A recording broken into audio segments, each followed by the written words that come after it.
Hello everyone, Steve here with another video about tabletop baseball.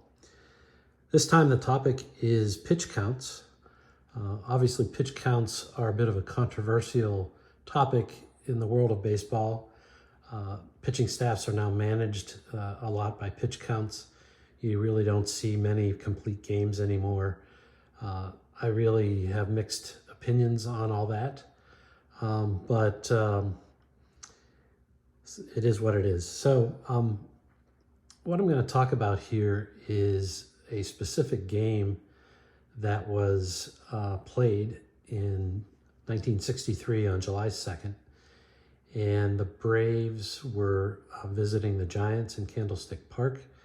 And the game went 16 innings. And the Giants beat the Braves 1-0. And interestingly, the game lasted 4 hours and 10 minutes. So they more or less got almost 2 full games in a matter of 4 hours and change. Anyway, what's interesting about this game, actually I'll talk about that here in a minute, what's interesting about that game. So on the topic of pitch counts, for a while now, I've been doing some research about, is there a good way to estimate pitch counts if you know the box score for the pitcher. And some of this ties into tabletop baseball games. I'm kind of just curious, really more than anything, how certain performances equate or correspond to potential pitch count outcomes. And this is a little bit related to the game, the dice-only game that I've done a couple videos on. But in any case, I did some research on the internet, and I actually found in Wikipedia a formula for estimating pitch count. And the formula you can see in the red box here is you multiply plate appearances or batters faced by 3.3. And then you add another 1.5 times strikeouts, and then you add another 2.2 for walks. And the basic idea here is that strikeouts will require a few extra pitches than normal at-bats, and further walks, of course, require even a few more pitches. So, I've been playing around with this for quite a while. And what I ended up doing is modifying it slightly based on some backward testing of some big data sets. And so I slightly modified the factor so it's 3.39 times plate appearances instead of 3.3. That seems to work out pretty well. The other thing I've done, which I don't know if the original formula considered, is I exclude intentional walks from plate appearances and from the walk totals for the modern season, because the batter just goes straight to first on an intentional walk, and there's no pitch thrown. There's also a simplified formula that you can use to get the pitch count, which is basically to take batters faced times 3.87, and that should give you an approximation for pitch count. It's not as good as the other formula, but it's a good shortcut. Especially if you're trying to do it in your head. You just multiply by 4 and subtract a few, and you probably get an answer there. Possibly a more accurate method to this would be to take the 3 factors, plate appearances, strikeouts, and walks, and do a regression analysis, correlation analysis, I've called it here, but you could come up with a formula into which you could put the 3 factors, and out would come the pitch count. I don't really have the software to do regression analysis with three independent variables, so that's not really going to happen here today. So how does that how does that relate to tabletop baseball? Well, maybe before I talk about that, I'm going to show you the game in question that I was talking about. And it turns out it was Warren Spahn, 1963, July 2nd, versus Juan Marichel. And the amazing thing about this game is both pitchers completed the game, if you will.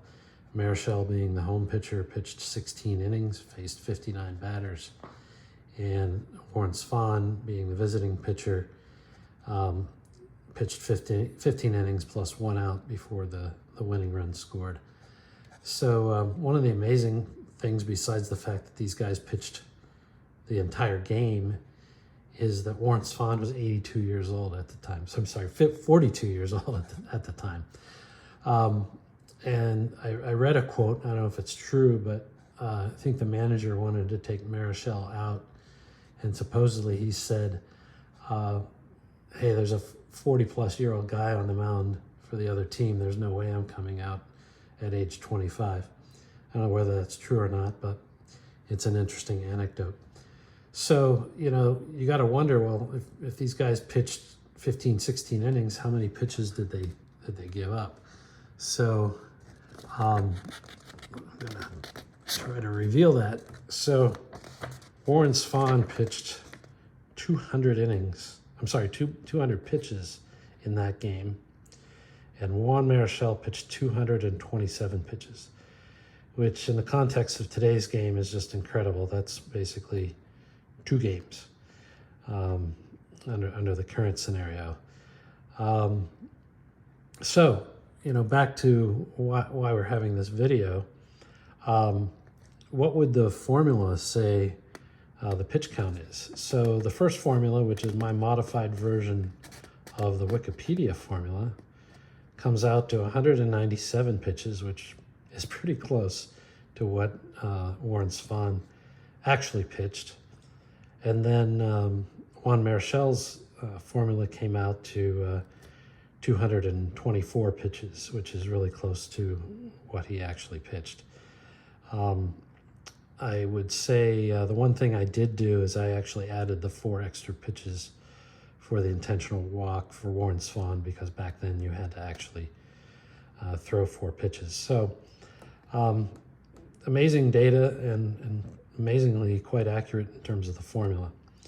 I did also do it with the shortcut formula, and that came out to 217 pitches for Spahn and 228 for Marichel.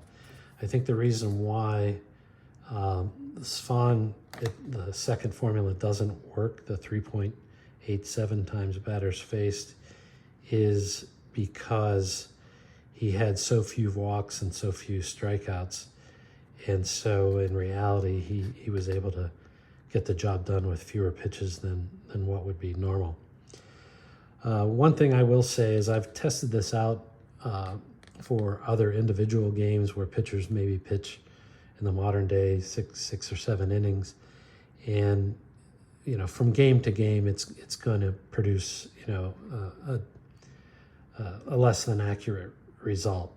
But nonetheless, if this is something that interests you, you now have the formula that you can use. So you know, what's all this have to do with tabletop baseball? And the answer may be not much. But you know, one of the things that happens in tabletop baseball is that you know, you have a fatigue element of most tabletop baseball games, or I think as strat-o-matic would call it, an endurance factor or a point of weakness. And so what I'm just going to show you is my own sim, a couple picture cards from my own sim. And without going into too much detail, you can see that on the upper right-hand corner of the card, here's Don Robinson, 1979 Pirates.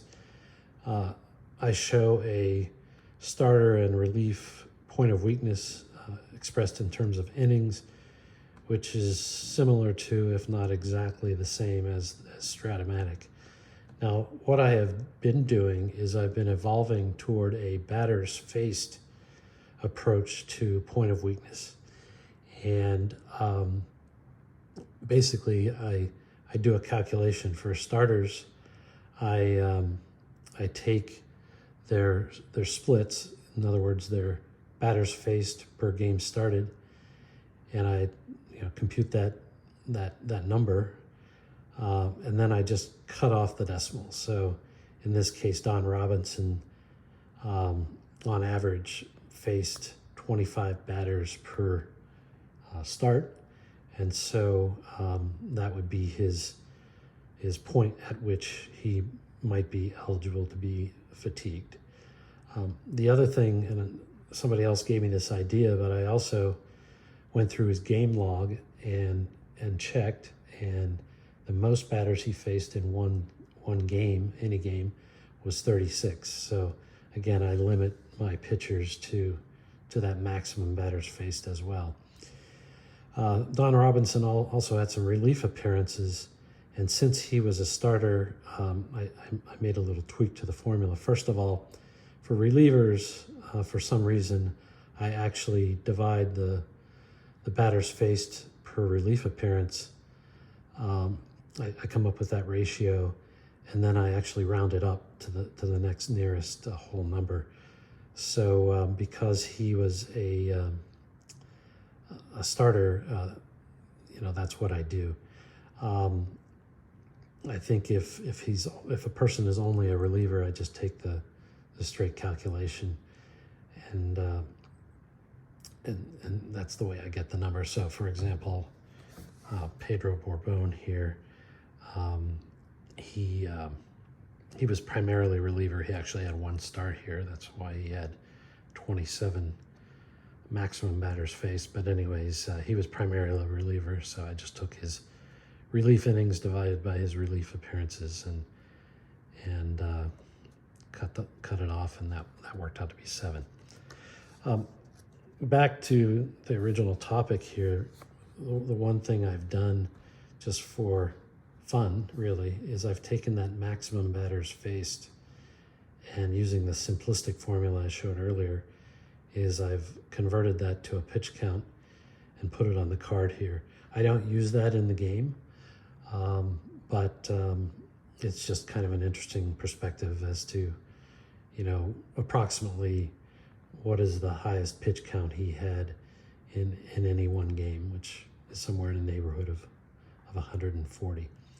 So I hope you found that interesting.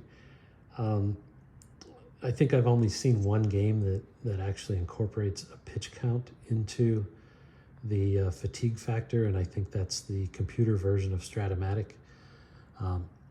As far as I can tell, it's a black box in terms of how they calculate the pitch count, but my guess is it's something similar to what I've already shown.